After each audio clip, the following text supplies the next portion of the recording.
ಮೂಳ್ಕೆರ ಸ್ಫೋಟ ಪ್ರಕರಣ ರಾಜ್ಯ ಸರ್ಕಾರ ಅತ್ಯಂತ ಗಂಭೀರ ಪರಿಗಣಿಸಿದೆ. ನಗರದಲ್ಲಿ ಜಿಲ್ಲಾ ಉಸ್ತುವಾರಿ ಮಂತ್ರಿ ಈಶ್ವರ್ ಖಂಡ್ರೆ ಮೂಳ್ಕೆರ ಸ್ಫೋಟ ಪ್ರಕರಣವನ್ನು ರಾಜ್ಯ ಸರ್ಕಾರ ಅತ್ಯಂತ ಗಂಭೀರವಾಗಿ ಪರಿಗಣಿಸಿದೆ ಎಂದು ಜಿಲ್ಲಾ ಉಸ್ತುವಾರಿ ಮಂತ್ರಿ ಈಶ್ವರ್ ಖಂಡ್ರೆ ಅವರು ತಿಳಿಸಿದರು. ಮೂಳ್ಕೆರ ಸ್ಫೋಟದ ಹಿನ್ನೆಲೆಯಲ್ಲಿ ಭಾನುವಾರ ಮೂಳ್ಕೆರ ಗ್ರಾಮಕ್ಕೆ ಭೇಟಿ ನೀಡಿದ ನಂತರ ಹುಮ್ನಾಬಾದ್ ಪಟ್ಟಣದಲ್ಲಿ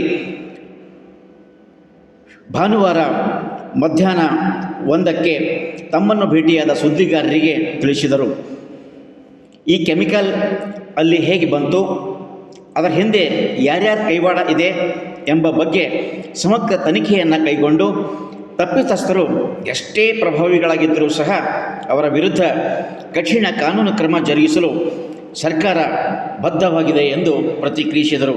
ಈ ವೇಳೆ ಪೌರಾಡಳಿತ ಸಚಿವ ರಹೀಂ ಖಾನ್, ಮಾಜಿ ಸಚಿವ ರಾಜಶೇಖರ್ ಪಾಟೀಲ್, MLC ಡಾಕ್ಟರ್ ಚಂದ್ರಶೇಖರ್ ಪಾಟೀಲ್, ಜಿಪಂ ಮಾಜಿ ಸದಸ್ಯ ವೀರಣ್ಣ ಪಾಟೀಲ್ ಸೇರಿದಂತೆ ಕಾಂಗ್ರೆಸ್ ಪಕ್ಷದ ವಿವಿಧ ಹಂತದ ಪ್ರಮುಖ ಪದಾಧಿಕಾರಿಗಳು, ನೂರಾರು ಸಂಖ್ಯೆಯ ಕಾರ್ಯಕರ್ತರು ಹಾಜರಿದ್ದರು.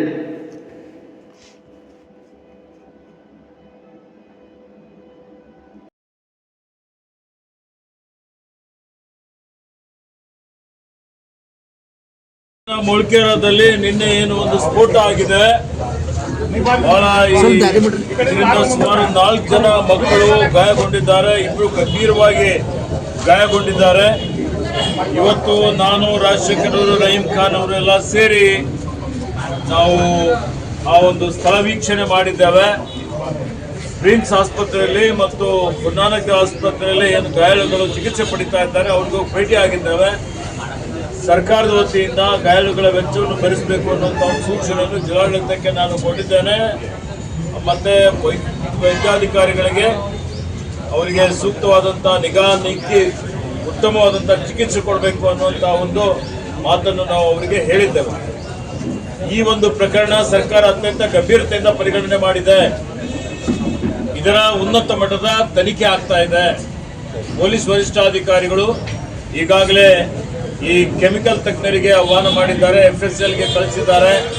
ಮತ್ತೆ ಯಾರು ಈ ಒಂದು ಕೆಮಿಕಲ್ ತಂದಿದ್ರು ಅವ್ರ ಮೇಲೆ ಕ್ರಮನೂ ಆಗ್ತಾ ಇದೆ, FIR ಆಗಿದೆ. ಹೀಗಾಗಿ ಇಂಥದ್ದು ಮರುಕಳಿಸಬಾರ್ದು. ಮತ್ತು ಈಗ ಯಾರು ಮಾಡಿದ್ದಾರೆ ಅವ್ರು ಯಾರೇ ಇರಲಿ, ಎಷ್ಟೇ ದೊಡ್ಡ ವ್ಯಕ್ತಿಗಳಿರಲಿ, ಯಾರ್ಯಾರು ಇದರಲ್ಲಿ ಶಾಮೀಲಾಗಿದ್ದಾರೆ, ಯಾರು ಕಾರ್ಯಕರ್ತರಾಗಿದ್ದಾರೆ, ಅಧಿಕಾರಿಗಳ ನಿರ್ಲಕ್ಷ್ಯ ಇದ್ರೂ ಸಹಿತ ಅವರನ್ನೂ ಸೇರಿಸಿಕೊಂಡು ಇವತ್ತು ಕಠಿಣವಾದಂಥ ಒಂದು ಕಾನೂನು ರೀತಿಯ ಕ್ರಮ ಆಗಬೇಕು ಅನ್ನೋಂಥದ್ದು ನಾನು ಈಗಾಗಲೇ ಹೇಳಿದ್ದೇನೆ. ಇವತ್ತು ಇದು ಒಂದು ತಾರ್ಕಿಕ ಹಂತಕ್ಕೆ ತೆಗೆದುಕೊಂಡು ಹೋಗ್ತೇವೆ.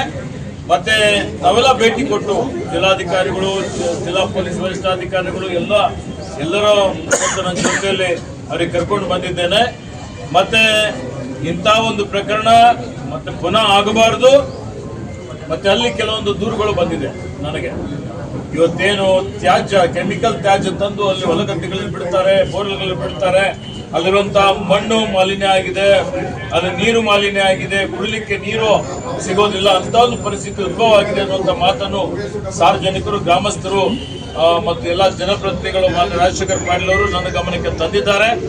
ಹೀಗಾಗಿ ಅದನ್ನು ಸಹಿತ ನಾನು ನಮ್ಮ ಇಲಾಖೆ ವತಿಯಿಂದ ಬೆಂಗಳೂರಿನ ಒಂದು ಉನ್ನತ ಮಟ್ಟದ ತಂಡವನ್ನು ಕಳಿಸಿ ಅದರ ಒಂದು ತನಿಖೆಯನ್ನು ಮಾಡಿಸಿ ವರದಿಯನ್ನು ತರಿಸಿಕೊಂಡು ಕಠಿಣವಾದಂಥ ಕ್ರಮ ತಗೊಳ್ತೀವಿ, ಇಂಥದ್ದು ಪುನರಾವರ್ತನೆ ಆಗದ ರೀತಿಯಲ್ಲಿ ನೋಡ್ಕೊಳ್ತೀವಿ ಅನ್ನೋಂಥ ಮಾತನ್ನು ಆ ಗ್ರಾಮಸ್ಥರಿಗೆ, ತಾಲೂಕಿನ ಜನತೆಗೆ ತಿಳಿಸ್ಲಿಕ್ಕೆ ಇಷ್ಟಪಡ್ತೀನಿ. ಅಷ್ಟೊಂದು ಅಪಾಯಕಾರಿಯಾದಂಥ ಕೆಮಿಕಲ್ ಯಾಕೆ ಬಂತು, ಹೇಗೆ ಬಂತು ಮತ್ತೆ ಹೊಣೆ ಯಾರು ಅಂತ ನಾನು ಅದಕ್ಕೆ ಹೇಳ್ತಲ್ಲ, ಇದಕ್ಕೆ ಹೊಣೆಗಾರರಿಗೆ ಫಿಕ್ಸ್ ಮಾಡ್ತೀವಿ ಅಂತೇಳಿ ಹೇಳಿದ್ದೇನೆ. ವರದಿ ಬರಲಿ, ಈಗ ಒಂದು ತಂಡ ಕಳಿಸ್ತೀವಿ, ತಂಡ ಕಳಿಸಿ ವರದಿ ಬಂದ ಮೇಲೆ ಸೂಕ್ತವಾದಂಥ ಕ್ರಮ ತಗೊಳ್ತೀವಿ.